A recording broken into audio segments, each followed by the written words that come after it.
warahmatullahi wabarakatuh. Waalaikumsalam Alhamdulillah warahmatullahi wassalatu wabarakatuh. wassalamu ala Rasulillah Sayyidina wa maulana wa habibina wa syafi'ina Muhammad ibn Abdullah wa alihi wa sahbihi wa man tabi'ahum bi ihsanin ila yaumiddin. Rabbi shrah li sadri wa yassir li amri wa hlul 'uqdatam min lisani yafqahu qawli. Rabbi zidni ilma, Allahumma zidna ilma warzuqna fahman wasi'an wa la hawla wa la quwwata illa billahil aliyyil azim. Hasbunallah wa ni'mal wakil, ni'mal maula wa ni'man nasir, la ilaha illa anta subhanaka inni kuntu minaz zalimin. Rabbana 'alaika tawakkalna wa ilaika anabna wa ilaikal masir. Allahumma barik lana fi Rajab wa Sya'ban wa ballighna Ramadan. Allahumma ij'alna minal mukhlasin wa ij'alna minaz zakirin wa ij'alna min ibadikas salihin. Wa sallallahu ala sayyidina Muhammad wa ala alihi wa sahbihi wa baraka sallam, amma ba'd. Alhamdulillah, syukur kita kehadrat Allah Subhanahu wa taala yang melimpahkan rahmat, taufik, hidayah, inayah serta maghfirah kepada kita semua sehingga kita dapat istiqamah untuk hadir dalam solat berjemaah dan majlis ilmu. Mudah-mudahan kedatangan kita, kehadiran kita dicatatkan salah satu daripada amal soleh dan menjadi asbab untuk kita mahabbatullah wa mahabbatun Nabi, cinta Allah dan cinta Rasul. Mudah-mudahan kita semua mendapat rahmat dan mendapat keberkatan daripadanya serta mendapat syafaat daripada baginda Rasulullah sallallahu alaihi wasallam. Jadi sebelum kita mulakan majlis ini, sama-sama kita hadiahkan Fatihah kepada baginda Rasulullah dan para sahabat, tabi'in, tabi'at tabi'in, ulama-ulama amilin, ibu bapa kita, guru-guru, muslimin, muslimat, mukminin, mukminat sama ada hidup atau telah meninggalkan kita. Al-Fatihah.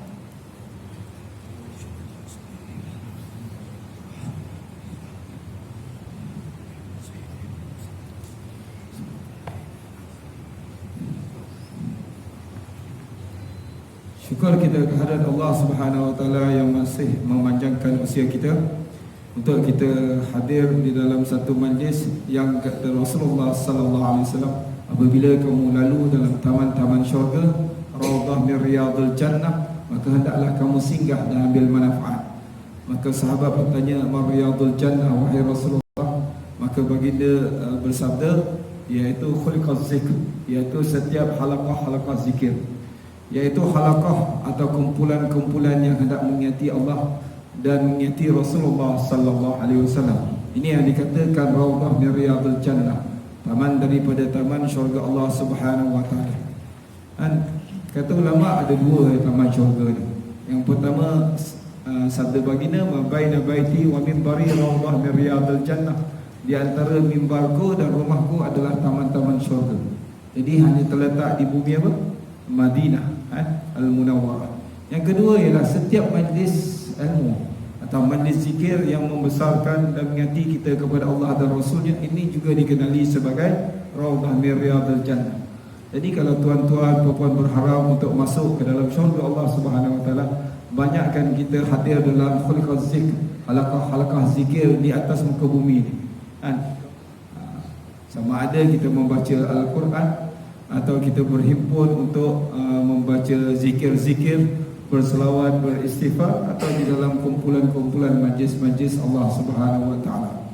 Dan juga Rasulullah sallallahu alaihi wasallam bersabda, man salaka tariqan yaltamisu bihi 'ilman sahhalallahu bi tariqan ilal jannah. Dan barang siapa yang menempuh satu jalan untuk menuntut ilmu Allah Subhanahu wa taala, maka Allah Subhanahu wa taala akan sediakan tempatnya, akan memudahkan dia jalan ke syurga Allah Subhanahu wa taala. Jadi kita sekarang ni berada di apa? Di dalam awal Rajab, yang mana bulan Rajab ni adalah satu bulan yang sangat mulia di sisi Allah Subhanahu wa taala. Kalau kita tengok di dalam surah At-Taubah ayat 36, Allah Subhanahu wa taala telah berfirman, inna iddatash shuhuri indallahi 12 syahra fi kitabillah yauma khalaqas samawati wal arda minha arba'atun hurum zalika ad-dinul qayyim fala tazlimu fihinna anfusakum wa qatilul musyrikeena kaffah kama yuqatilunakum kaffah wa'lamu anna Allaha ma'al muttaqin. Sesungguhnya bulan-bulan di dalam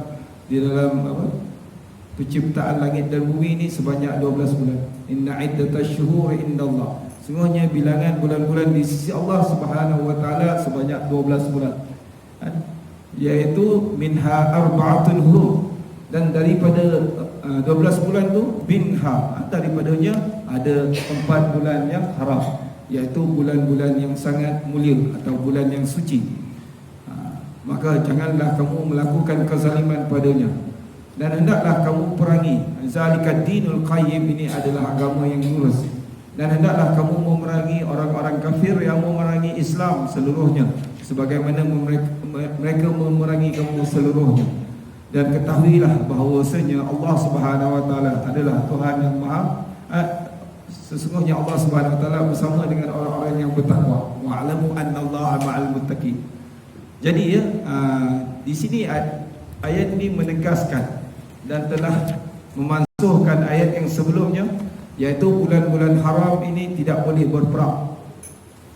Bila turunnya ayat ini, di masa mana pun umat Islam apabila diperangi oleh musuh-musuh Allah Subhanahu wa taala, kita boleh mempertahankan diri dan menyerang balas balik. Apakah yang dikatakan bulan haram ini? Ada 4 bulan, iaitu yang pertama ialah bulan Muharram, yang kedua ialah bulan Rajab, yang ketiga ialah bulan Zulqa'dah, dan yang keempat bulan apa? Zulhijjah. Jadi 3 bulan ni dia serentak, dia berturut-turut, iaitu daripada bulan Zulqa'dah, selepas Zulqa'dah Zulhijjah, iaitu bulan-bulan haji ni, kemudian bulan Muharram. 3 tu dia apa? Dia serentak, dia tertib daripada awal dan hujung Kemudian diselangi berapa bulan? Bulan Rajab. Apakah maksud Rajab? Jadi bulan Rajab ini ialah bulan yang sangat mulia. Sebab itu nama Rajabah, iaitu bulan yang mulia. Kerana itu ada peristiwa-peristiwa yang agung di dalam bulan ini. Kalau ditanya kepada kita, apakah peristiwa yang agung yang berkaitan dengan Nabi dalam bulan ini? Isra Mi'raj, iaitu bulan Isra dan bulan Mi'raj Nabi, atau dikenali sebagai bulan Isra wal Mi'raj. Jadi wajib setiap mukallaf, setiap orang yang beriman, lelaki perempuan, mempercayai dan meyakini peristiwa ini. Kerana peristiwa ini dirakamkan di dalam surah Al-Isra ayat 1. Bismillahirrahmanirrahim. Subhanalladzi asra bi'abdihi lailan minal masjidil haram ilal masjidil aqsal ladzi barakna hawla linuriyahu min ayatina innahu huwas samiul basir. Okey ya. Jadi peristiwa Isra Mi'raj ni berlaku sebelum Rasulullah berhijrah ke bumi Madinah. Selepas Rasulullah mendapat wahyu, kemudian tak lama lepas tu Rasulullah kehilangan bapa saudaranya yang dicintai dan isterinya yang sangat banyak berkorban untuk Rasulullah, iaitu apa? Sayyidina Khadijah Al-Khuwailid, yang dikenali sebagai Ammul Hazan. Kemudian Rasulullah pergi berhijrah ke bumi Taif, menyampaikan risalah Islam, tetapi di balik telah dihina oleh penduduk Taif, suku Bani Saqifah ketika itu, dan Rasulullah cedera teruk. Daripada jari-jari atau kaki Rasulullah tu mengalir darah, menyebabkan Allah Subhanahu wa taala memerintahkan Jibril alaihissalam bersama dengan malaikat yang menjaga gunung berjumpa untuk Nabi, untuk berbuat sesuatu. Sekiranya Rasulullah berkehendak, malaikat ini suruh tunjuk mana gunung yang paling tinggi, maka dia akan hempapkan kepada penduduk Taif. Tetapi Rasulullah dengan sifat rahmat, sifat akhlak, adab dengan Nabi ni yang sangat tinggi dan mulia, sehingga Rasulullah kata, sekiranya Allah Subhanahu wa taala tidak murka, maka aku tidak akan buat apa-apa kepada mereka. Mudah-mudahan daripada keturunan zuriat mereka ni akan lahir keturunan yang menyembah Allah Subhanahu wa taala. Allahumma yahdil qaum fa innahum la ya'lamun. Ya Allah, berikanlah mereka hidayah, mereka adalah kaum yang tidak mengetahui. Hanya seorang manusia yang ketiga itu yang beriman kepada Nabi Muhammad sallallahu alaihi wasallam. Siapakah nama manusia tu? Selalu kita pergi Taif, ada tak diceritakan tentang kisah-kisah itu? Atau kita pergi Taif untuk beli buah, atau melawat kebun anggur atau pergi apa? Menzarahi apa? Kabel car kat sana. Taif ada kabel car. Saya dah naik kabel car. Jadi ada seorang yang manusia yang ketiga itu mengikut agama Nabi Muhammad sallallahu alaihi wasallam. Siapakah pemuda tu? Nama dia ialah Sayyidina Addas, iaitu seorang budak yang bekerja dengan keluarga Utbah ke apa. Dan kemudian apabila Rasulullah singgah di kebun kebun anggur kat situ, tuan dia sungguh raikan Nabi Muhammad dan dia bawa sepiring pinggan yang ada buah-buahan, dan Rasulullah menerimanya dengan ucapan Alhamdulillah. Dan bila Rasulullah makan, Rasulullah menyebut kalimah apa? Bismillah. Dia merasa pelik. Dia kata, wahai lelaki, aku tengok ucapan yang kau ucapkan ni tidak diucap oleh orang-orang di sini. Siapakah kamu? Dia kata, aku adalah seorang Rasul. Dia kata, manakah kamu berasal? Dia kata, aku berasal pada Nuwaiwa. Nuwaiwa di mana? Di Iraq. Iaitu di sana, kata Rasulullah, di sana ada seorang Nabi, namanya ialah Nabi Yunus alaihi salam, Yunus bin Matta. Dia kata, bagaimanakah kamu mengetahuinya, wahai Rasulullah? Kata Sayyidina Anas kata, ketika itu dia kata, bagaimana kamu mengetahui Yunus bin Matta sedangkan dia berada di Iraq? Kata Rasulullah, setiap Nabi dia mengenali semua Nabi-Nabi. Semua Nabi ini bersaudara. 124,000 Nabi ni Rasulullah kenal semuanya. Kita kalau ada kawan 100,000 orang, kita kenal tak? Dah confused lah. Macam pernah tengok ya, tapi di mana Rasulullah kenal. Dalam peristiwa Isra' Mi'raj ni, Rasulullah menjadi Imamul Anbiya wa Rasul. Semua Nabi-Nabi ni di belakang Rasulullah menjadi makmum saja. Ketika Habib Ali Zainal Abidin datang ke surau SBA Surau Putra Al-Amin, dia bercerita peristiwa Isra' Mi'raj ni adalah peristiwa yang agung. Allah nak menunjukkan di alam zahir, Allah nak menunjukkan di alam barzah, Allah nak menunjukkan di alam malaikat, alam kauniyat, Allah nak menunjukkan di alam mahsyar, Allah nak menunjukkan di alam syurga, bagaimana keadaan-keadaan ini untuk memperlihatkan kebesaran dan keagungan Allah Subhanahu wa taala. Sehingga Nabi Musa ni Rasulullah bertemu di Masjidil Aqsa. Subhanalladzi asra bi 'abdihi lailan minal masjidil haram ila al masjidil aqsa. Semua Nabi ini berhimpun dan Rasulullah jadi imam. Bayangkan kehebatan dan kemuliaan serta keagungan Nabi Muhammad sallallahu alaihi wasallam. Al-Anbiya, iaitu imam para Nabi dan Rasul. Sebab itu kalau kita tak ikut Nabi ni, kita ni ikut siapa lagi? Nabi-Nabi ni semua ikut Rasulullah. Semua Nabi ni 123,999 orang ni semua ikut Nabi. Para salihin ikut Nabi, para siddiqin ikut Nabi, para awliya ikut Nabi. Kita tak nak ikut Nabi, kita nak ikut siapa lagi? Qul in kuntum tuhibbuna Allah fattabi'uni yuhibbukumullah. Ketika itu Rasulullah ambil daripada Addas ni, dan Rasulullah mengucapkan Alhamdulillah, dan Rasulullah makan, Rasulullah sebut Bismillah. Maka dia kata setiap Nabi ni bersaudara. Maka dia hormat kepada Nabi. Dia cium tapak kaki Rasulullah SAW. Dan kemudian tuan dia tengok, kenapa kau buat orang tu macam tu sedangkan kau tak pernah buat untuk kami pun. Dia kata, kau tak kenal siapa yang ada di hadapan tu. Maka dia mengucap 2 kalimah syahadat. Orang manusia yang hebat-hebat tak mau percayai dengan kebenaran risalah Rasulullah, tapi seorang hamba yang dipilih. Dan akhirnya dengan barakah doa Rasulullah sallallahu alaihi wasallam, semua penduduk Bani Saqif atau semua penduduk Taif semuanya masuk Islam. Dan sampai sekarang tak ada seorang pun orang Taif masuk ajaran selain berislam dengan barakah doa Rasulullah sallallahu alaihi wasallam. Rasulullah membalas keburukan, kejahatan dengan kebaikan. Ini yang diajar dalam akhlak yang sangat mulia. Orang buat tak baik dengan kita banyakkan sabar. Fasbir kama sabara ulul azmi minar rusul, kata Rasulullah. Kata Allah Subhanahu wa taala, bersabarlah kamu seperti sabar nabi-nabi ulul azmi, iaitu Nabi Muhammad, Nabi Ibrahim, Nabi Musa, Nabi Nuh dan Nabi Isa. 5 nabi ni memang pangkat dia paling tinggi sebab kesabaran dia sangat hebat menghadapi kaum-kaumnya yang sangat membenci dan memerangi agama Allah Subhanahu Wa Taala ketiga itu. Jadi ini peristiwa yang berlaku, maka dengan sebab itu amal hazan, 3 peristiwa kesedihan, kemudian Rasulullah dihina dan sebagainya, maka akhirnya Rasulullah dijemput oleh Allah Subhanahu Wa Taala dalam satu peristiwa yang besar yang berlaku pada 27 Rejab. Jadi ketiga itu Rasulullah diperlihatkan dengan mukjizat yang hebat. Jadi mukjizat ini dipanggil mukjizat maknawi. Mukjizat Al-Quran dan mukjizat Isra' Mi'raj ini tidak pernah berlaku pada nabi-nabi yang lain. Hanya berlaku pada Nabi Muhammad sallallahu alaihi wasallam. Diperjalankan daripada bumi Mekah, iaitu ketiga itu Rasulullah di rumah Ummu Hani, sepupu baginda Rasulullah sallallahu alaihi wasallam, yang rumahnya berdekatan dengan kawasan Safa, Bukit Safa.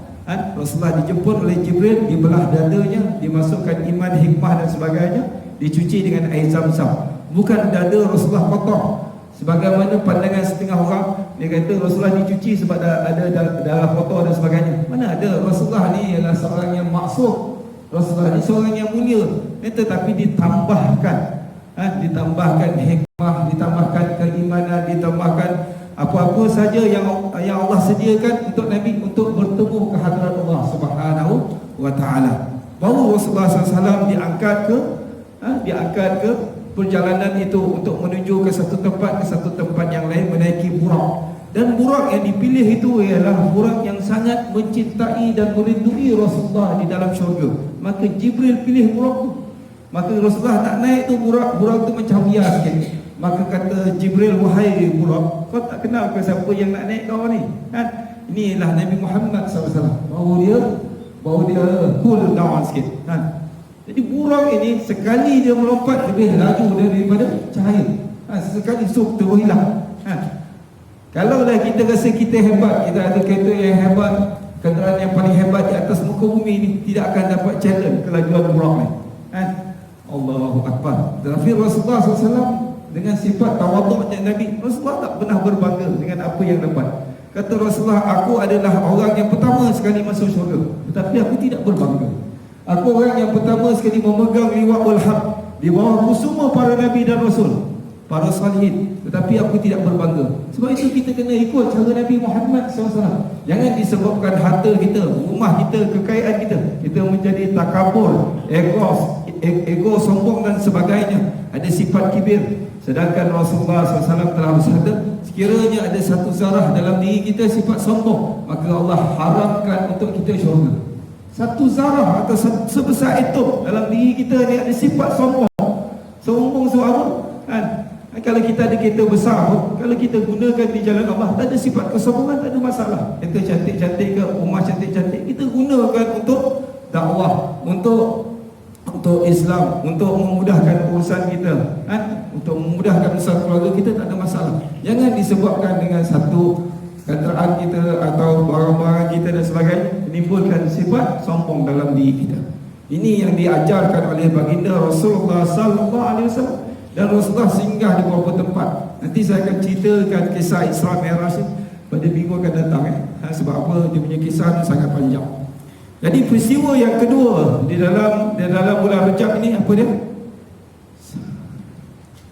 Yang pertama tadi ialah peristiwa Isra' Mi'raj, yang mana yang kita dapat semayang ni adalah hadiah Allah kepada kita ni, kepada Rasulullah dan kepada umat. Jadi siapa yang semayang, dia dicintai oleh Allah. Dia telah menunaikan ibadah-ibadah yang menjadikan iman kita. As-salatu imaduddin. Salat itu ialah tiang agama. Siapa dirikan semayang, dia dirikan agama. Siapa yang tidak dirikan semayang, dia hancurkan agama, dia robohkan agama. Dosa yang paling besar yang dilakukan oleh manusia ni ialah apabila dalam keluarganya tidak menunaikan ibadah salat. Itu satu kezaliman yang paling besar. Sebab itu didik keluarga kita, wa'mur ahlaka bis-salah wastabir 'alaiha. Dan suruhlah ahli keluarga kamu salat dan hendaklah kamu sabar atasnya. Innas salata tanha 'anil fahsya'i wal munkar. Sungguhnya salat itu adalah satu ibadah yang boleh mencegahkan diri kamu daripada fahsya, kekejian dan munkar. Baru ni Dr. Aiman Al-Aqiti dia telah mengupas tentang salat ni. Salat ni ada 3 bahagian. Ada ulama kata membariskan mengkategorikan bahagian solat ni 5 ke 7 bahagian, tapi dia ambil mudah 3 bahagian. Yang pertama solat mubtadi'in, golongan yang awam, orang yang basic, iaitu mereka ni solat yang boleh, yang mana solat itu boleh mencegah diri kita daripada perbuatan keji dan mungkar. Macam mana kita tak baik ke, kita jahat ke, kita nakal ke, kita solat. Jangan sebab kata saya nakal, saya tak nak solat lah, saya tak baik, saya mencuri, saya tak nak solat. Wah, zaman Rasulullah ada seorang yang mencuri, sahabat kata dia ni mencuri, ya Rasulullah, solat. Dengan sebab solat tu akhirnya dia akan meninggalkan perbuatan keji dan mungkar itu. Itu golongan mubtadi'in. Kita, supaya kita ni jauhkan daripada sifat-sifat yang tidak baik dalam diri kita ni, dengan barakah salat. Yang kedua, salat yang bersifat tawakkul, iaitu tawakal kepada Allah. Wasta'inu bis-sabri was-salah wa innaha lakabiratun illa 'alal khashin. Dan hendaklah kamu minta pertolongan kepada Allah dengan sabar dan salat, sesungguhnya ia berat kecuali kepada orang yang khusyuk. Jadi salat tawakul menyebabkan kita bertawakal. Kita sakit, kita mohon kepada Allah dengan salat. Kita nak diluaskan rezeki, salat. Kita nak supaya kita menjadi orang yang sabar, salat. Kita nak menjadi orang-orang yang sentiasa istiqamah, salat. Mohon kepada Allah. Sebelum jumpa doktor, ada tak kita salat? Ambil wuduk dengan sempurna, salat. Sebab minta dulu kepada Allah. Wa yashfi sudur, wa idza maridtu fa huwa yashfi. Apabila kamu sakit, hendaklah kamu apabila kamu sakit, yang menyembuhnya hanya Allah Subhanahu wa taala. Apabila kita nak temu duka, ada tak kita solat? Kita nak mohon kerja, ada tak kita solat? Ada kita nak bermain atau pergi pertandingan, ada tak kita solat? Semua tak ada, sebab kita tak serahkan urusan kita tu kepada Allah. Kita kata ini urusan dunia kan. Dunia akhirat kita serah kepada Allah. Jadi dunia kita ni menjadi ibadah atau jabatan kita di hari akhirat. Faham kan? Yang ketiga ialah solat yang dikenali sebagai salatul mumtahinin, orang yang tinggi darjatnya, iaitu golongan khawasul khawas, golongan awliya Allah salihin. Mereka solat ni kerana mahabbah dia, cinta dia kepada Allah Subhanahu wa taala. Seperti mana kisah Sayyidina Abu Bakar As-Siddiq, yang bagaimana ketika itu apabila ditanya tentang adakah kamu percaya, Abu Jahal tahu pula kata, adakah kamu percaya tentang kisah Nabi Muhammad yang pergi Isra ni, daripada Masjidil Haram ni pergi ke Masjid Aqsa. Dia kata lebih daripada itu aku percaya. Apa yang datang pada Nabi ni semua aku percaya. Sebab itu digelar As-Siddiq. Golongan-golongan macam tu, solat tu menyebabkan dia menjadi khusyuk. Dan khusyuk ini adalah satu anugerah kepada Allah. Bukan sebab kita solat kita jadi khusyuk, tak. Kita kena mohon kepada Allah, pemberian Allah itu menjadikan kita khusyuk. Qad aflahal mu'minun alladzina hum fi salatihim khashi'un. Telah beruntungnya orang yang beriman, iaitu lelaki dan perempuan, itu mereka khusyuk dalam solat. Jadikan solat kita untuk kita ingatkan Allah. Wa aqimis salata li zikri. Dirikan salat untuk mengingati Allah Subhanahu wa taala. Nanti akan ada satu zaman nanti apabila kita sampai ke musalla atau di masjid-masjid, tak ada satu orang pun yang khusyuk kepada Allah Subhanahu wa taala. Kerana dia tak faham hakikat sembahyang, hanya untuk menunaikan rukun Islam yang tanpa dia nak mempelajari tentang bagaimana nak khusyuk, bagaimana nak apa. Sahabat-sahabat yang apabila dia sembahyang dalam keadaan dia sakit, hilang kesakitannya, sehingga kalau dia kena panah pun dia boleh dicabut panahnya tanpa dia sedar pun, dengan kelazatan dia bila dia berhadap kepada Allah Subhanahu wa taala. Ini yang solat yang hebat. Jadi kita perbaiki solat kita. Siapa yang memperbaiki solat dia, dia memperbaiki akhirat dia. Subhanallah. Sebab solat ni satu anugerah daripada Allah Subhanahu wa taala yang tidak diberikan kepada Allah, melainkan kepada Nabi Muhammad secara langsung, bukan melalui perantaraan Jibril. Sebab itu siapa yang tidak salat, dia menyebabkan atau mendatangkan kemurkaan Allah yang sungguh dahsyat. Sebab itu didik anak kita dalam keadaan macam mana kita malas bersolat, sehingga kita menjadi rajin, menjadi lazat tentang solat, menjadi khusyuk dan sebagainya. Jangan dengan sebab kerja kita, sebab kita punya bisnes, sebab keluarga kita meninggalkan solat dengan sengaja atau tidak sengaja. Kalau tidak sengaja tu, maka hendaklah kita bertaubat dan banyaklah kita qada balik solat-solat yang kita tinggalkan, dan sambil sentiasa memohon ampun dan maaf kepada Allah Subhanahu wa taala. Itu peristiwa yang pertama. Jadi yang kedua ialah peperangan Tabuk yang berlaku dalam bulan apa? Dalam bulan Rejab ini. Iaitu peperangan Tabuk ini berlaku di akhir hayat, iaitu 9 Hijrah. Hampir-hampir Rasulullah nak wafat. Jauhnya daripada bumi Madinah, rasa-rasanya berapa jauh. Siapa pernah pergi Tabuk? Tabuk ni dia daripada Madinah tu, perjalanan kita nak pergi Jordan. Tak jauh sangat, lebih kurang 700 km. Tak jauh. Kalau Madain Saleh tu 400, Tabuk lagi jauh. Sebab itu kawasan salji sekarang. Dulu tak ada salji, sekarang ada salji. Bayangkan Rasulullah tu naik unta dan berjalan kaki tu lebih kurang 700 km untuk melawan kaum Rom atau bangsa Rom yang hendak memerangi Islam ketika itu. Jadi peperangan ini berlaku pada 9 Hijrah dan menandakan penguasaan Islam sepenuhnya ke atas menanjung tanah Arab. Kerana wilayah Tabuk terletak di kawasan paling utara, dan Rasulullah ni memenangi peperangan itu tanpa menumpahkan darah. Kerana bila mereka bersabar kepada Allah, bertawakal kepada Allah, Allah utuskan tentera-tentera di kalangan malaikat. Maka malaikat itu datang dengan apa? Dengan kekuatan yang luar biasa, menyebabkan tentera Rom tengok semua lagi dah. Dan akhirnya mereka membayar ufti dan jizyah kepada Islam ketika itu. Tengok umat Islam ni bila dia tawakal kepada Allah, dia mesti datang pertolongan. Sebab itu kenapa kita takut pada orang yang bukan Islam? Itu tak boleh lawan lah dengan kekuatan senjata yang hebat. Sedangkan tentera Rom lebih kurang 100,000. Contoh yang saya nak beritahu, ketika zaman Zubair bin Awam, masa itu sahabat Nabi nama dia Amr bin As membuka kota Mesir. Tentera Islam masa itu berjumlah 4,000, tentera Rom 240,000. Maka dia nak masuk benteng tentera Rom tu susah, sebab dia ada benteng yang kuat. Bukan saja tentera yang ramai, dengan benteng dia. Maka Sayyidina Amr bin As hantar surat kepada Khalifah Umar bin Al-Khattab radhiyallahu anhu. Maka Sayyidina Umar membaca surat daripada Amr bin As ni. Masjid Amr bin As ada sampai sekarang di Mesir. Itu masjid yang pertama. Dan kata Sayyidina Umar, umat Islam ni, Rasulullah pernah berkata, kalau ada 12,000 tentera Islam, dia akan menang dalam peperangan. 12,000 saja cukup yang beriman, bertakwa ni. Jadi tentera 4,000 kena tambah berapa? Ini soalan kebat. 4,000 nak jadi 12,000 berapa? 8. Tapi Sayyidina Umar hantar 4 je. Lepas tu 4,000 campur 4 orang lagi. Faham tak? Kita macam tak masuk akal ni kan. 4,000 campur 4,000 campur 4 lagi.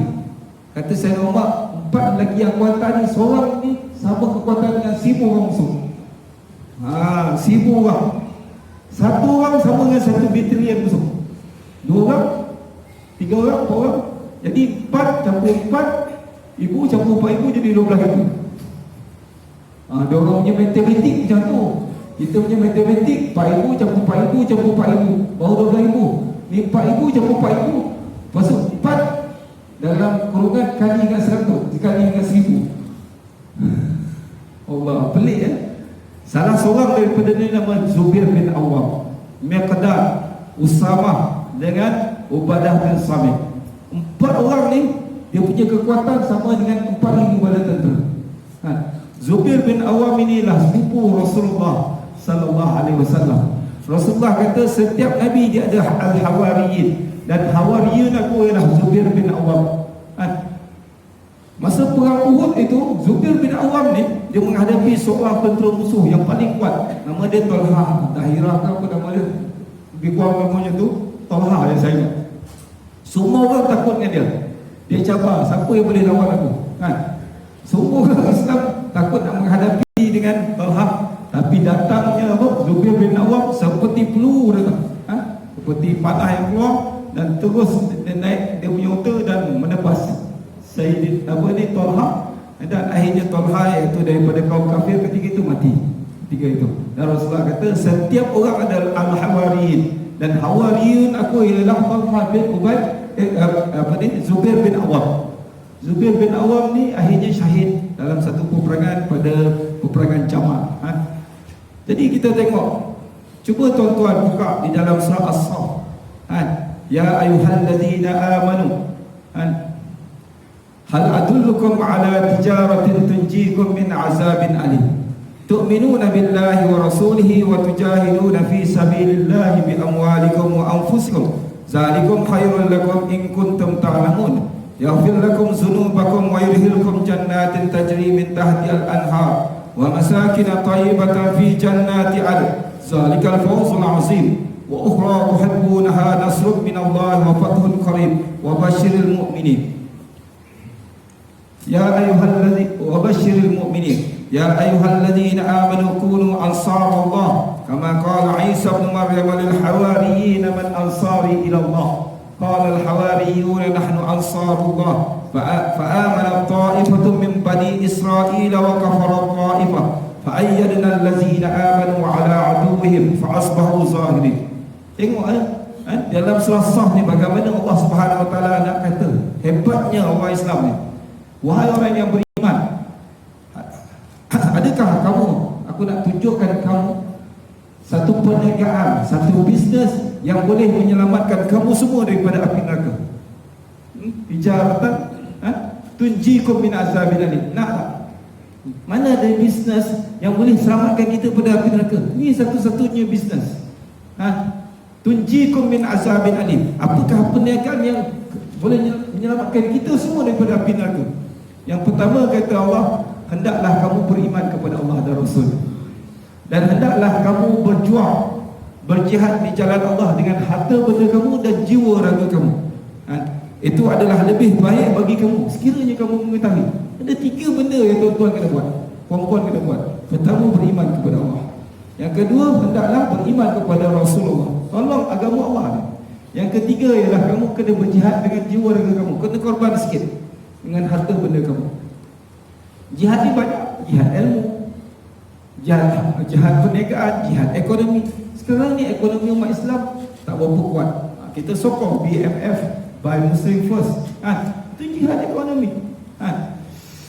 Jihad banyak benda yang kita nak jihad. Kefakiran, kemiskinan dan sebagainya. Orang yang berjihad dengan apa? Jiwa raga mereka dan harta benda mereka ni beroleh satu perniagaan yang akan menyelamatkan mereka daripada api neraka Allah. Dan Allah akan ampunkan semua dosa-dosa mereka dan masukkan mereka ke dalam syurga dan menyediakan wa masakin thayyibah, mahligai yang terbaik yang sangat indah di dalam syurga Adn. Wa masakin thayyibatan fi jannati adn.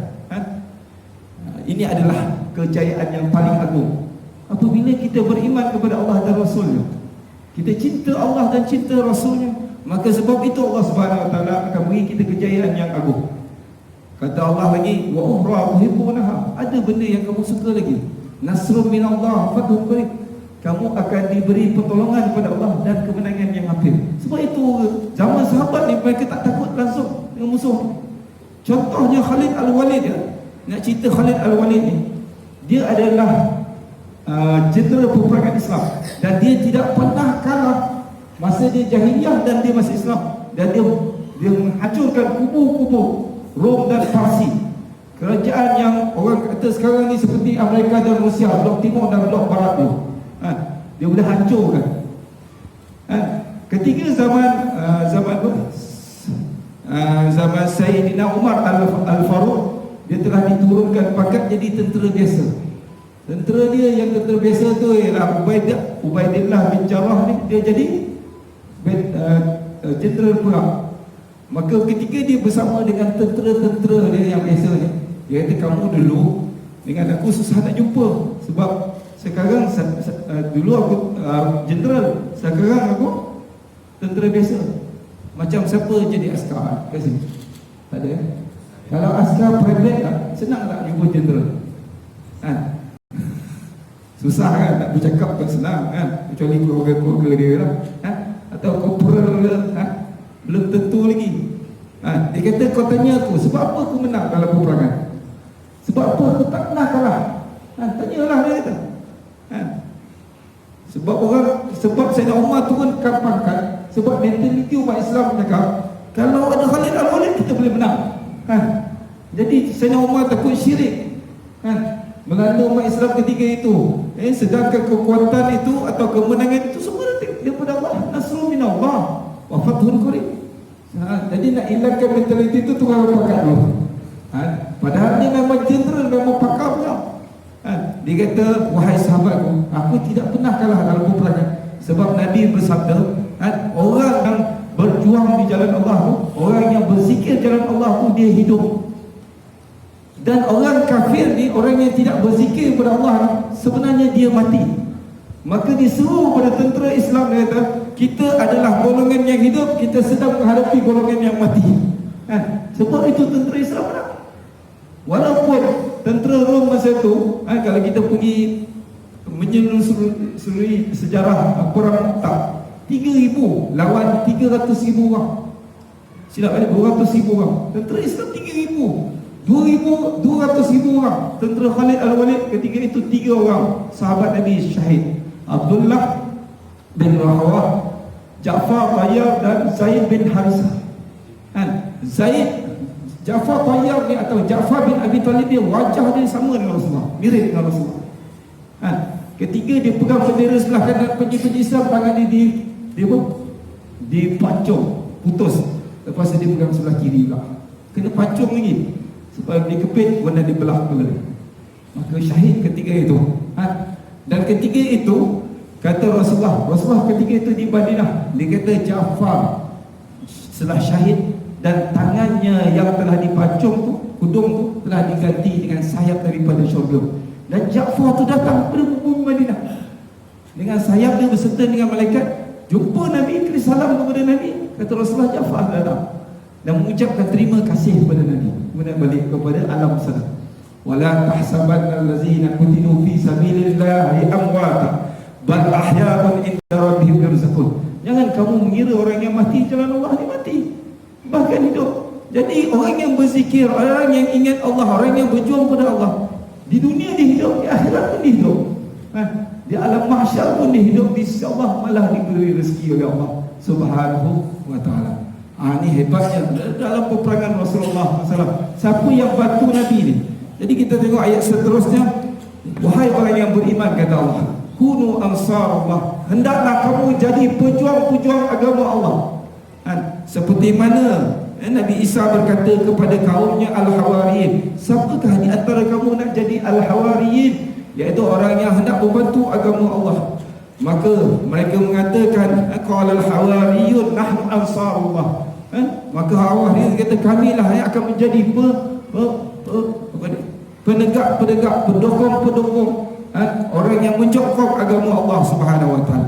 Siapa pun kita businessman ke, guru ke, ustaz ke, business woman ke, kita dispatch ke, kita kerja-kerjaan ke, kerja swasta ke, kita ni semua kena jadi pejuang agama Allah Subhanahu wa taala. Tolonglah Islam daripada semua sudut. Yang kata saya tak mampu, zaman sahabat tu kan semuanya golongan-golongan fakir. Yang petani dengan bagian petaninya, yang buruh dengan buruhnya, peniaga dengan peniaganya, pejuang dengan pejuang, semua akan bersatu untuk menegakkan kalimah Allah. Kunu ansar Allah, jadilah pejuang agama Allah. Bukan ustaz-ustaz dia atau asatizah kita ni semua, bukan ustaz dia nak masuk syurga, bukan ustazah nak masuk syurga, tuan-tuan perempuan semua akan masuk syurga bila kita bantu agama Allah. Kunu ansar Allah. Seperti Nabi Isa kata kepada kaumnya, pegangkan tangan, ya wahai Nabi Isa, kami nak jadi pendukung agama Allah Subhanahu wa ta'ala. Maka kata Allah Subhanahu wa ta'ala, setelah Nabi Isa tidak berada di kalangan mereka, maka segolongan daripada kaum Bani Israel beriman dan segolongan lagi menjadi kafir. Lalu kami memberikan pertolongan kepada orang yang beriman untuk mengalahkan musuhnya, maka jadilah mereka golongan orang-orang yang menang. Allahu Akbar. Ini kisah dalam peperangan Tabuk yang berlaku dalam bulan Rajab. Kemudian pembebasan Baitul Maqdis pada zaman Sayyidina Umar berlaku dalam bulan Rajab juga. Dan kota itu dikuasai oleh umat Islam 500 tahun sebelum Salahuddin. Kemudian Imam Salahuddin berjaya membebaskan kota Baitul Maqdis. Baitul Maqdis ni adalah Masjidil Aqsa, terletak Masjid Aqsa. Maka kita sebagai umat Islam wajib mempertahankan kesucian Baitul Maqdis walaupun bukan di negara kita. Dia adalah harta wakaf, dia adalah harta umat Islam di sana. Maka wajib kita sebagai umat Islam mempertahankan kota itu. Sekarang ni kota ini telah ditawan balik oleh golongan-golongan Yahudi, musyrikin dan sebagainya. Maka umat Islam banyak kena doa, banyak kena bantu umat Islam di sana. Kerana masa Sayyidina Salahuddin Al-Ayyubi. Nama Sayyidina Salahuddin Ayyubi, nama dia ialah siapa nama sebenar Imam Salahuddin Al-Ayyubi. Salahuddin Al-Ayyubi ialah gelaran dia. Daripada kerajaan Al-Ayyub. Nama dia Salahuddin, iaitu yang membaikkan agama. Nama dia sebenarnya ialah Yusuf. Daripada suku kabilah Kurdis, bukan orang Arab. Tetapi berjiwa kuat untuk mempertahankan agama Allah Subhanahu Wa Taala. Mana-mana pun kita, kalau kita ada takwa, kita tidak akan rela umat Islam dihina. Kita tak akan rela agama kita dihina, Nabi kita dihina, kota-kota Islam kita dihina, Mekah, Madinah dihina, kota Baitul Maqdis dihina, umat Islam di India sekarang ni dihina, umat Islam di Ohio dihina, Rohingya dihina. Jangan kita ambil sikap tidak peduli, sedangkan ini adalah saudara-saudara kita, negara-negara umat Islam. Innamal mu'minuna ikhwah fa aslihu baina akhwaikum. Barang siapa yang tak mempedulikan urusan umat Islam, maka dia kata Rasulullah bukan daripada kalangan kami, bukan daripada golongan kami, ya. Jadi 3 peristiwa ni berlaku dalam bulan Rajab. Dan juga kelahiran Imam Syafi'i. Nama Imam Syafi'i sebenarnya ialah nama apa? Imam Muhammad bin Idris Asy-Syafi'i, yang lahir pada bulan Rajab, dan antara kitabnya ialah Al-Um, dan mengasaskan mazhab fiqhiyah yang dikenali sebagai mazhab Asy-Syafi'i. Jadi kita ikutlah imam mazhab kita. Jangan tak nak ikut mazhab. Saya ikut Quran dan Sunnah yang besar. Saya tak ikut mazhab. Terus sangat kamu. Siapa tak nak ikut mazhab, senangnya pertama sekali dia kena hafal Quran. Kalau tak boleh hafal Quran, jangan haraplah dia nak buat mazhab. Yang kedua, kalau dah hafal Quran, dia kena hafal 200,000 hadis beserta dengan sanad dan riwayat serta matanya. Kalau satu hadis dia tak hafal, hanya ada hadas, tak payah. Tak payahlah kata tak nak ikut mazhab, menipu semua tu. Di kalangan sahabat Nabi 120,000 sahabat atau lebih, hanya berapa orang yang boleh menjadi mujtahid? Ini kan kita zaman kita ni, lagilah tak ada orang yang boleh betul-betul jadi mujtahid. Jadi kita ikut imam-imam mazhab ni kerana dia dah susun yang terbaik untuk kita. Imam Syafi'i. Imam Syafi'i ni kalau dia buka lebaran dulu, kitab dia ada 2, dia tengok saja dia boleh hafal 2. Kita tengok kita boleh hafal. Ulang 100 kali belum tentu ni. Imam Syafi'i ni kalau pergi pasar dia kena tutup telinga dia. Setiap apa yang dia dengar semua dia hafal. Imam Maliki, sebelum dia nak belajar dengan Imam Maliki, semua Imam Maliki dia punya pembantu, dia kata sebelum nak belajar dengan ustaz kami, syekh kami, kena baca kitab dia. Kata Imam Syafi'i hari baca dah. Dia kata datang balik, dia kata sebelum nak belajar dengan syekh kami, kena hantam kitab ni, kena hafal kitab ni. Dia kata dah hafal. Sebelum dia nak belajar dengan guru tu, dia dah hantam dah semua. Dan dia hafal, bukan hafal. Jadi sebelum tuan-tuan belajar dengan saya tadi kitab Syama'il Muhammadiyah, dah baca. Yang kedua dah hafal. Yang ketiga dah hafal. Allah, Imam Syafi'i. Orang macam tu Allah pilih jadi mujtahid. Yang kalau kita tak nak ikut mujtahid ni, kita nak ikut siapa sebenarnya? Allahu Akbar. Dan yang seterusnya ialah hijrah pertama di Habsyah berlaku dalam bulan Rejab, iaitu tahun kelima kenabian Rasulullah, berlaku pada 615 Masihi. Rasulullah hantar Sayyidina Osman dan sahabat-sahabat lain. Ketika itu dijaga oleh seorang raja yang paling adil. Nama dia Raja Najasyi. Dan Raja Najasyi ni akhirnya dia memeluk Islam kerana tengok akhlak sahabat-sahabat Nabi. Dan bila dia wafat, Rasulullah sallallahu alaihi wasallam sembahyang jenazah gaib untuk baginda. Dan Rasulullah kata, sesungguhnya Raja Najasyi dalam syurga. Raja yang adil, bila dia memerintah dengan adil, dia beriman kepada Allah, masuk syurga dengan mudah. Subhanahu wa ta'ala. Antara pemimpin yang Rasulullah kata yang mendapat naungan daripada naungan Allah, tiada naungan kecuali naungan Allah, ialah pemimpin yang adil. Wallahu a'lam. Masuk betul. Okay. Kita akan sambung selepas azan insya-Allah. Okay, kita buka muka surat 31, kitab Asy-Syama'il Muhammadiyah. Dihadiahkan kepada Rasulullah dan para sahabat serta Imam Tirmizi dan guru-gurunya, anak-anak muridnya. Al-Fatihah.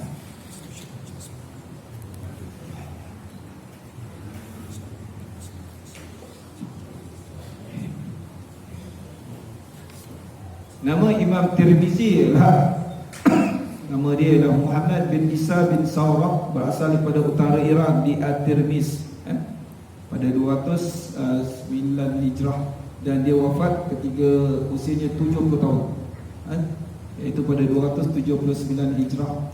Dan dia di akhir usia tuanya, dia sentiasa menangis kepada Allah, takut apa yang dia nak bawa bekal kepada Allah di hari akhirat ini, sampai dia buta. Itu dia tak menangis sangat, takut nak bawa bekal apa di hari akhirat. Padahal daripada kecil sampai tua dia mengabdikan diri dengan ilmu. Belajar dengan Imam Bukhari, belajar dengan Imam Muslim, guru dia tu semua. Dan dia banyak menghimpunkan hadis-hadis sahih juga dalam Sunan At-Tirmizi. Dan antara kitabnya yang terkenal juga ialah Sunan kitab Syama'il Muhammadiyah. Sampai sekarang orang kaji. Ini jasa dia, jadi jariah. Jadi hadis yang ke-22, Sayyidina Abu Nadrah Al-Awaqi berkata, Sa'altu Abu Sa'id Al-Khudri an khatami Rasulillah sallallahu alaihi wasallam, yani khataman nubuwah, faqala kana fi zahrihi bad'atan nashizah.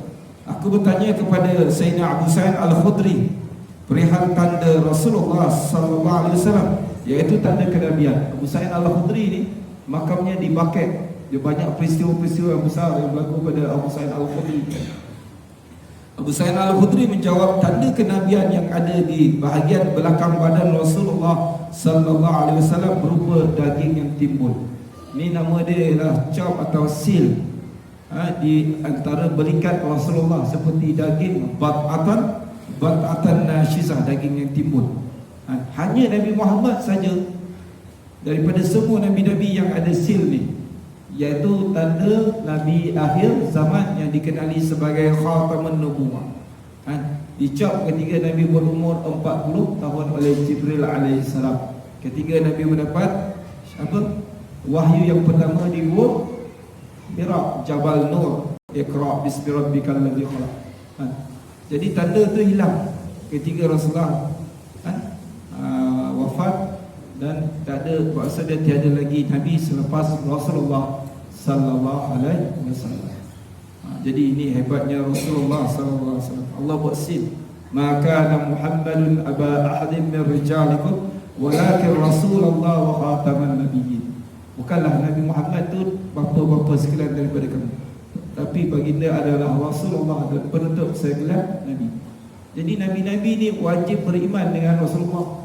Para Rasul wajib beriman dengan Rasulullah, dan hendaklah mereka berjanji untuk menolong Nabi. Walaqad akhadna mitsaqan nabiyyin lama ataitukum min kitabin wa hikmah thumma ja'akum rasulun musaddiqan lima ma'akum la tu'minunna bihi wa la tansurunna qala aqrartum wa akhadhtum 'ala zalikum isri qalu aqrarna qala fashhadu wa 'ana ma'akum min asyhadin. Ketika di alam arwah ni, para nabi ni diciptakan arwah para nabi, roh-roh para nabi dan rasul. Mereka ni disuruh untuk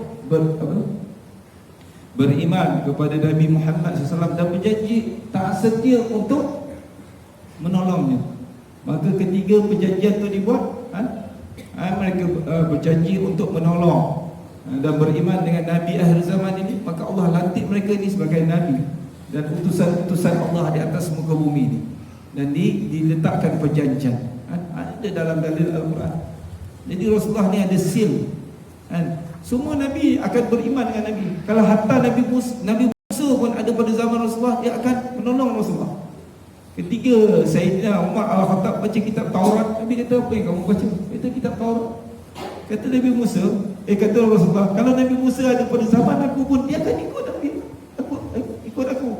Tak perlu lagi kitab Taurat ni semua, tak perlu lagi kitab Injil. Tapi kita beriman dengan Taurat, Zabur dan Injil.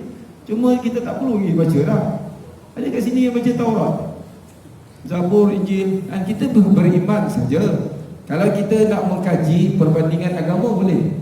Contohnya kawan saya belajar Muqaranah Al-Adyan, nak belajar tentang agama Yahudi, agama Kristian, agama Islam, tak apalah baca kitab tu. Tapi kalau saja-saja tak baca tak payah. Quran pun tak boleh nak baca. Kalau kita ditanya lah kat sini, siapa yang faham Al-Quran daripada ayat 1 hingga 6,236 ayat, tanya qul huwallahu ahad pun ada yang tak tahu lagi maksud dia. Tabat yada abi lahab wa tab, tahu tak maksud dia?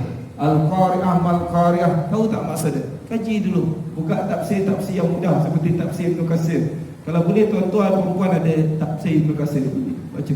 Satu hari ambil 5 ayat je, buka baca. Besok lagi golongan-golongan yang besar tu lagi ada masa, mungkin yang tak besar ni 5 ayat lah. Yang dah besar tu ambil satu hari 10 ayat. Jadi 6,236 ayat bagi 10 berapa? 636 hari. Satu hari ada berapa? Di satu tahun ada berapa hari? 365 hari. Lebih kurang 2 tahun boleh lah. Sambil tu belajarlah kitab-kitab tafsir. Jangan kata saya tak ada masa lah Ustaz, saya tak ada masa lah. Tak ada masa yang berjawab. Tahu tak masa tu siapa yang beri? Wal 'asr innal insana lafi khusr. Demi masa, yang ciptakan masa tu Allah, taklah masa. Ada orang tu dia berzikir daripada pukul 4 sampai pukul 9. Dia berzikir tu daripada pukul 4 datang. Bila dia tengok jam tu, dia rasa dah lama dia zikir, tapi lebih kurang 10 ke 15 minit je. Nabi Muhammad SAW tu pergi Isra Mi'raj berapa jauh? Kalau kita pergi naik unta daripada Mekah ke Madinah, kemudian daripada Madinah pergi dekat Syam, lepas tu Syam pergi dekat Jordan, Syria, sampai dekat Aqsa, perjalanan lebih kurang 1 bulan perjalanan atau lebih. Kalau balik 1 bulan lagi. Tapi Rasulullah pergi dalam masa berapa? Tak sampai sembahyang malam. Kata sahabat Nabi, Rasulullah tu dia bangun tidur tu, tempat yang Rasulullah tidur tu masih panas lagi. Maksudnya berapa minit dia, tapi Allah beri keberkatan masa. Nampak tak? Kita sebab kita tak minta kepada Allah, ya Allah beri keberkatan masa untuk ilmu, ya Allah beri keberkatan masa untuk belajar Al-Quran, beri keberkatan masa nak baca Quran, beri keberkatan masa untuk kita baca selawat kepada Nabi. Allah akan buka. Jadi kita punya dunia ni Allah isi sikit je. Allah jadikan akhirat kita ni banyak. Ada seorang soleh tu, dia baca, dia berzikir, dia beribadat sampai dunia tu cari dia, sampai dia risau. Dia tak nak dunia cari dia. Dan ketiga itu dia jumpa sahabat dia, wahai sahabatku, aku ni takut dunia cari aku dah. Aku tak nak pun dunia datang kepada aku. Macam mana nak buat? Kawan dia kata senang je. Kau masuk penjara. Oh dia kata macam mana nak masuk penjara? Memang masuk penjara susah lah dapat. Nak masuk online pun susah. Itulah. Jadi ketika tu dia kata macam mana cara? Kau pergi awal sikit solat Jumaat, kau duduk sebelah tu raja lah. Bila lepas sembahyang Jumaat tu, kau pukul kepala raja tu. Kau beduk kepala raja tu kan. Tapi jangan buat kat sini kan. Ini kisah orang-orang dulu kan. Jadi dia buat betul-betul. Dia datang Jumaat pagi-pagi tu lepas tu bila duduk sebelah raja tu, dah habis sembahyang tu, dia pukul betul-betul. Lepas tu orang nak tangkap dia, Raja tu cakap jangan tangkap. Ya tu sebab apa kan? Orang tangkap, orang bodyguard raja tu ramai. Dia kata tadi aku rasa ada apa? Kalajengking nak senyap aku. Dia pukul kalajengking tu, kepala aku dipukul kalajengking tu lagi ke mati macam tu lah. Kan dia dah selamatkan nyawa aku. Dengan sebab dia selamatkan nyawa aku bagi lagi setengah daripada kerajaan aku untuk dia. Maksud dia tak lari pun kan. Kita nak dunia ni, dunia akan lari pada kita. Kita nak hari akhirat, kita nak akhirat dunia datang pada kita. Wa may yattaqillaha yaj'al lahu makhraja wa yarzuqhu min haitsu la yahtasib. Kita keberkatan. Kan? Sebab apa tak nak datang menyesal? Tak ada masa. Apabila tak ada masa? Alhaakumut takasur. Alhaakumut takasur hatta zawtumul maqabir.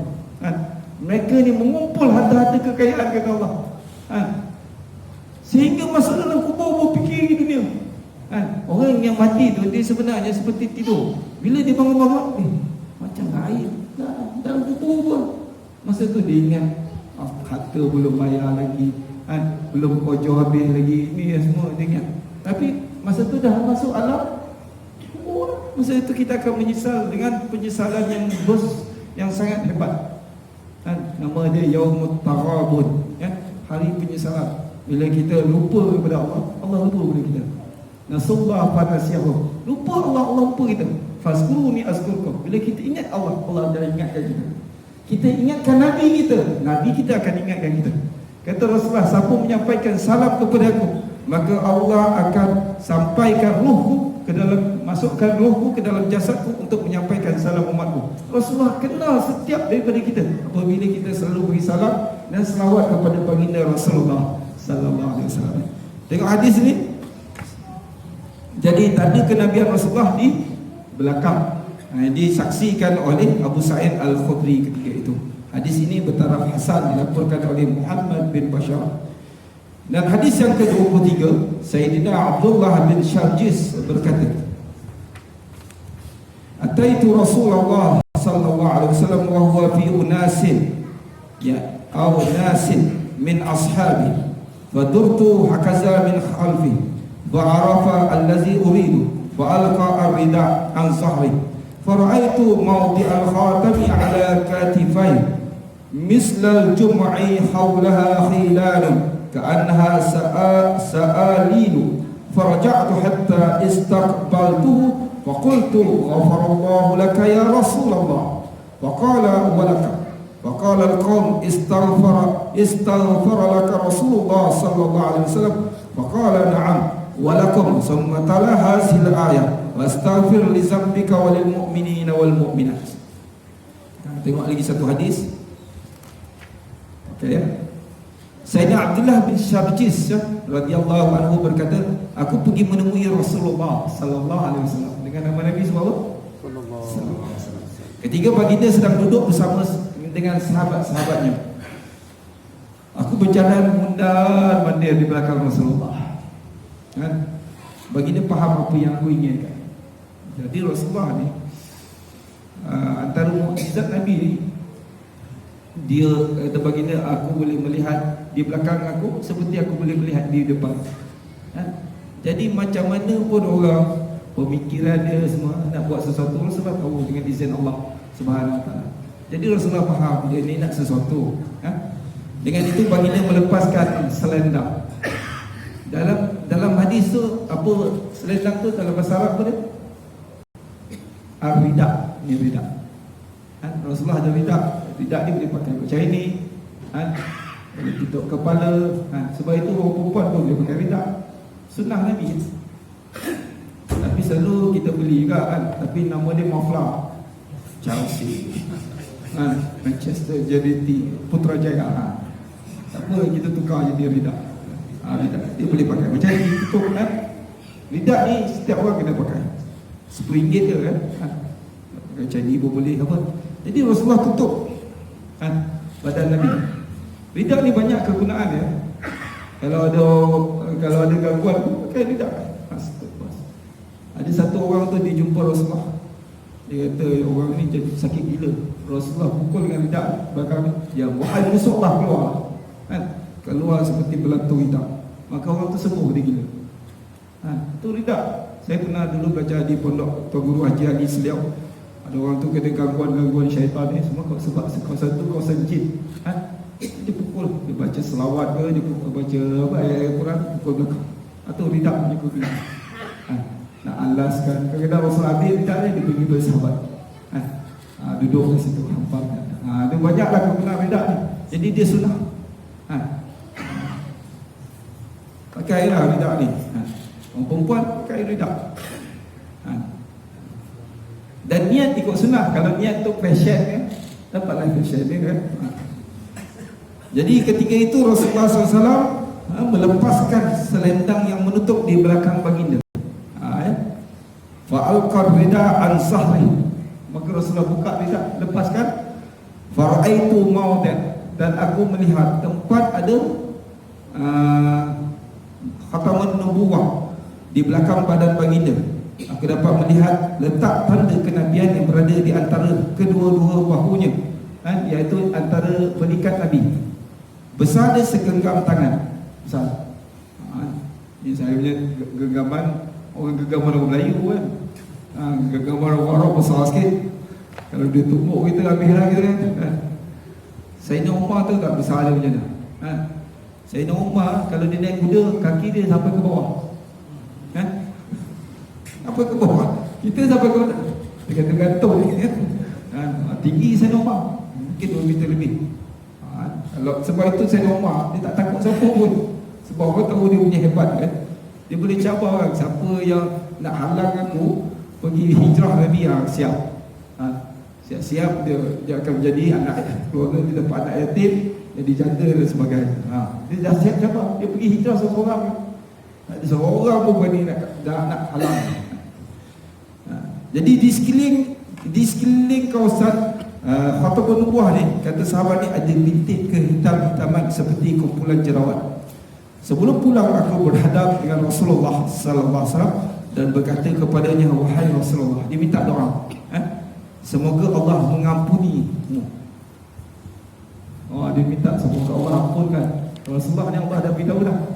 Inna fatahna laka fathan mubina, surah Al-Fatah ayat 2. Liyaghfira laka ma taqaddama min dhanbik wa ma ta'akhkhara wa yutimma ni'matahu 'alaika wa yahdiyaka siratan mustaqima.